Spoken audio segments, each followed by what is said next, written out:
Hi, I'm Bev Lewis, and today we're going to talk to a special guest about the importance of having a financial planner and a team of professionals after you separate or go through a divorce.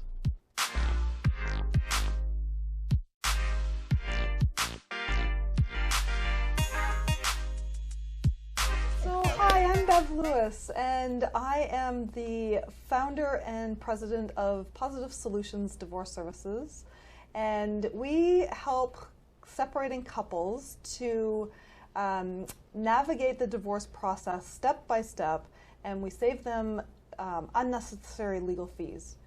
So with me today, I have a very special guest, my award-winning certified financial divorce specialist. Nope, sorry, certified financial planner. Financial planner. So we're going to have to do that one again. My award-winning certified financial planner, Jackie Porter. Welcome.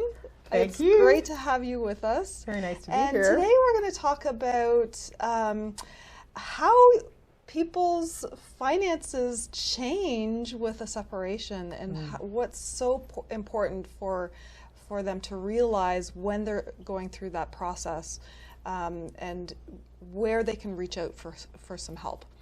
So it's great to have you with us. Very nice to be here. What are some kind of tips, tricks that or recommendations that you would have for somebody that was going through a separation?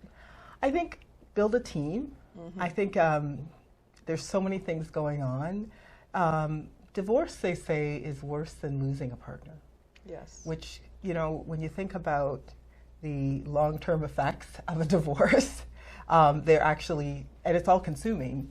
And so you can see how people can really suffer through that process. It's your loss of identity, just kind of like some of the other major life transitions that I was talking about. So, you know, I think building a team is really important. Take care of yourself. Really, you need a team. You need a therapist. You need someone to talk through who's not a part of your friendship circle, because your friendship circle might likely be linked, especially if you've been married for a long time, to your spouse's friendship circle. So it just ends up being a precarious time that way. If you are not familiar with finances at all, likely you need someone who can help you identify financial documents. So what should I be thinking about in terms of my financial documents? What do they look like? If you're not financially literate, i.e. financially confident about money, understand how money works, then you're going to really need someone to help you identify the things you're going to need for that process. And if you're the one initiating the divorce, for example, I have clients who've come to me and they've said, can I afford to leave my husband? They actually want to know that. Right. And so we end up designing a financial plan to see what it would look like if they were living financially on their own, assuming a percentage of the assets that their spouse brings to the table. So, you know, what's your circumstances and what's your journey? You really need to speak to someone like myself, a financial planner, to understand the financial aspects, understand if you've got credit in your own name. Often people going through divorce, women are finding out they don't have a lot of things in their own name. So get a credit report pulled. Credit Karma is a great organization, and it's free. And it's Credit Karma with a K, so K-R-E-D-I-T, Karma, K-A-R-M-A. Now I'm thinking about my spelling. Wow, so that's a lot of information. You need a team. And you don't need to get overwhelmed about it. I think you can ask for referrals for all of those things. People tend to know. Unfortunately, you know, you're probably not alone getting divorced. You know, people are getting divorced. There is such a thing happening where the fastest rising demographic of divorcees are people over the age of 60. Yes. The whole gray divorce. Yes. So, you know, unfortunately, it's sometimes it's just a stage of life that people go through, and you're not alone. And seek help. Ask for support. It's a really isolating scenario to be going through a divorce.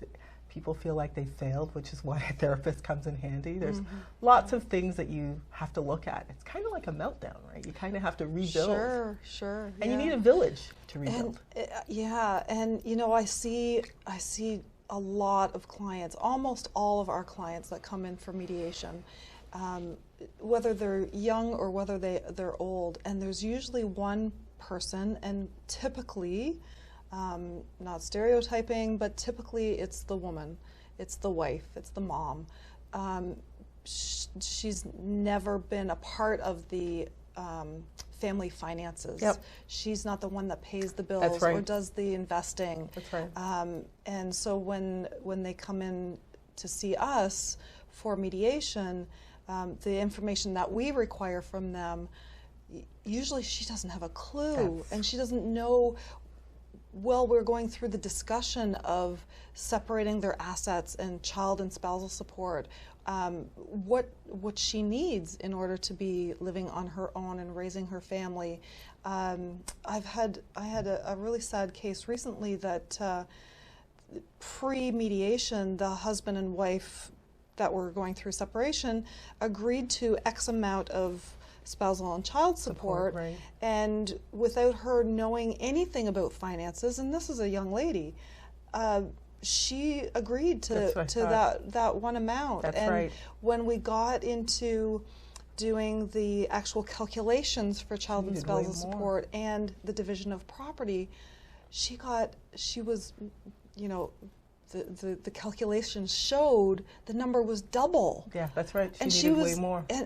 But it was just because of lack of information. And so for somebody like that to come and talk to you, to somebody essential. Like you, it's really in the planning, then they can come in with knowledge, and they can come in empowered. That's right. And that's why I believe that people need a team. They need somebody other than their mother or their best friend or their sister to talk to about their separation, because they become their support system and kind of agreeing with them to make them stuck, to make them a victim. Right? Well, that's it. That's why I said you kind of have to find people outside of your circle. Yes. Yeah. Can you tell me, kind of on a step-by-step basis, how you would deal with somebody that would come in to see you?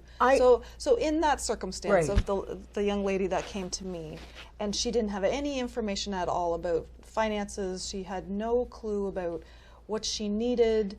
Yep. How would you take her through your process? So first of all, I would find out where she is in that process. So the person who you've just talked about is in the process of negotiating. So that's clear. So what we really need to establish is what will she need for her lifestyle as she tries to negotiate a settlement. So we really need a few things. I need to understand what her lifestyle costs her.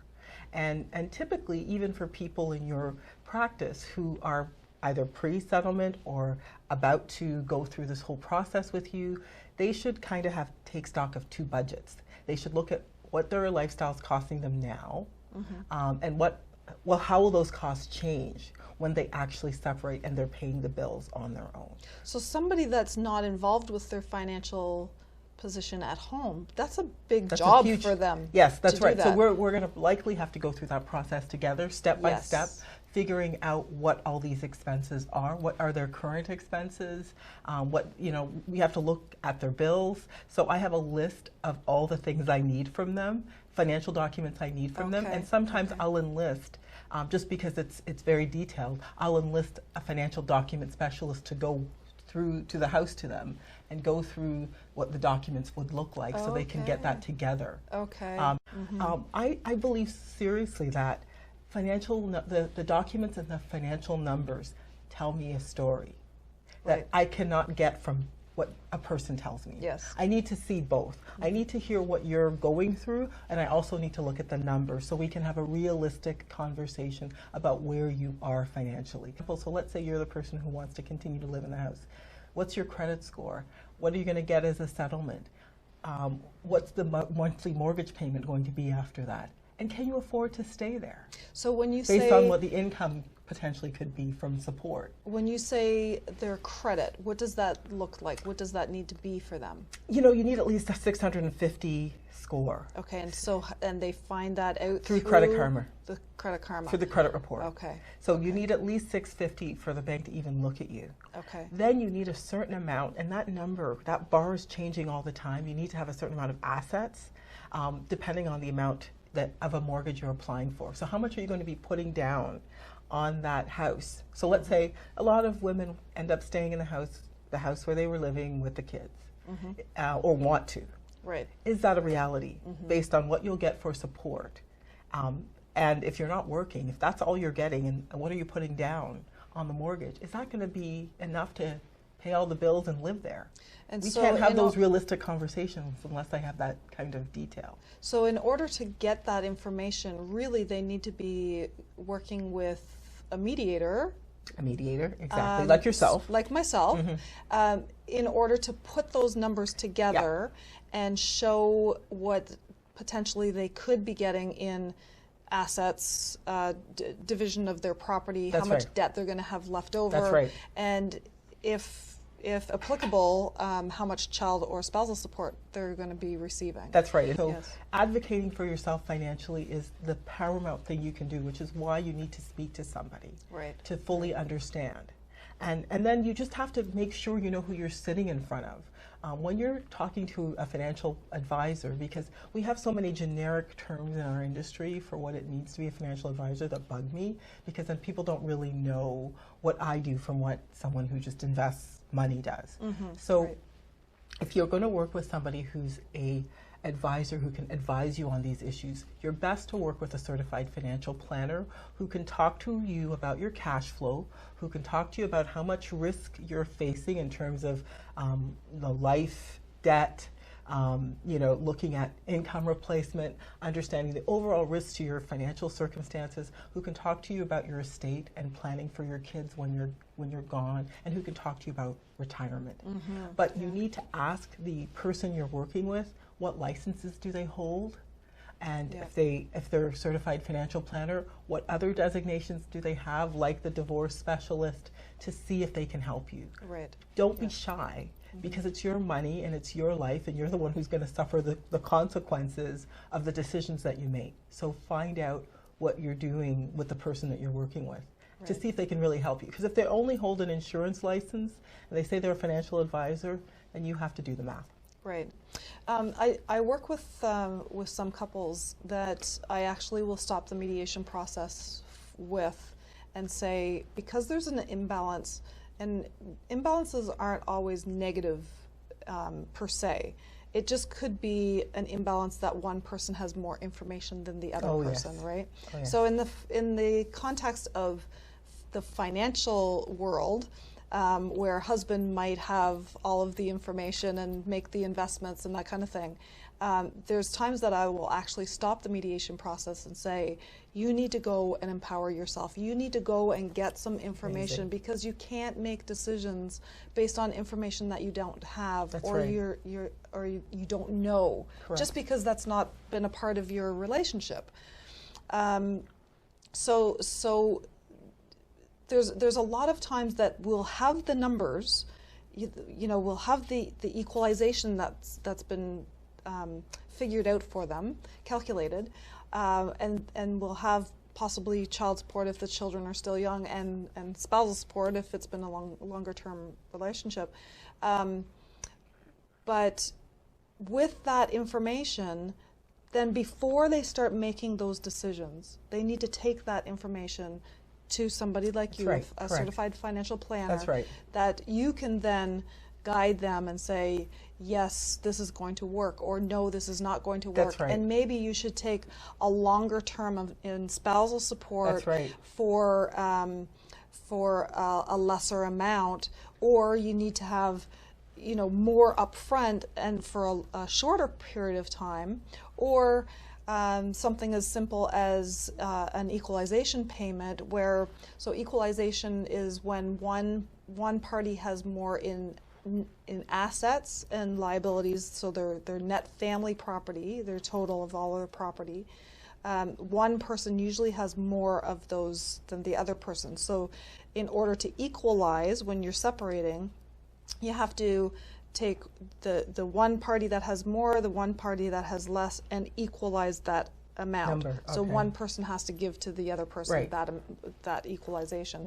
So in that equalization, do they transfer an RRSP, Or is it cash? Or if it's cash, is it coming from the sale of the matrimonial home? Or is somebody going to take out an RSP, cash in their RSP to give them that in cash? That's perfect. So to me, scenarios that you're describing are all great scenarios for someone like myself to help them Exactly. run. So the more scenarios that you can offer, so if you say, should we do A, B, or C, these are all the negotiations. These are all the things up for negotiation. Yes. And that person comes to me armed with that information, then I can give them specifics as to what would work best for them. Exactly. So it's all part, like you said at the beginning of our chat, it's all part of having a team to surround you before making any final decisions. Absolutely. Yeah. Absolutely. And that would be the biggest caution, and it sounds like we're on the same page there, that women should wait before making those decisions. They should make those decisions after knowing their numbers. Yes. And advocate for themselves during that process. That's the most essential thing. Just because as women, we're just not wired to do that. And I know I'm being chauvinistic. More often than not, we are not. We tend to leave money on the table. Women, too, are, they're peacemakers. They don't want to cause conflict. And so they want things to go smoothly. They want their exes, which is, I have been there. I've got that T-shirt. It was his pension. Like, let's talk about pensions for a minute here. Sure. So he worked hard for that pension, and he deserves that pension. It's not my pension. But in a long-term relationship, absolutely, there's that economical partnership that you've had. So maybe me as the wife has stayed at home and raised our kids. Unpaid so that work, my dear. Yes. We do a lot of unpaid work. So that he could go out and absolutely advance his career and do very well and put towards a pension where I have not had that opportunity to do so. So the women are saying, no, he's worked very hard, but we've worked very hard too. That's so right. You need to go and get that information. How much is the pension? How is that going to affect me in retirement if I just make that decision? No, I'm not going to touch his pension. No, the pension one is a really important one because, again, what was your role in the marriage, right? Yes. If you did a lot of unpaid work, and now if you're on your own at like 50 or even in your 40s trying to get retrained to get a job, you just don't have the time. It's just simple compound interest. You literally do not have the time to make up that pension. Right. And so obviously it's something it has to be on the table as something that should potentially be shared based on those circumstances, because a lot of the work we do as women is not valued, but that doesn't mean it's not valuable. So there's a graph that we use in some of our calculations, and it actually shows visually. It shows like if this is the agreement that we agree to, the financial terms that we agree to.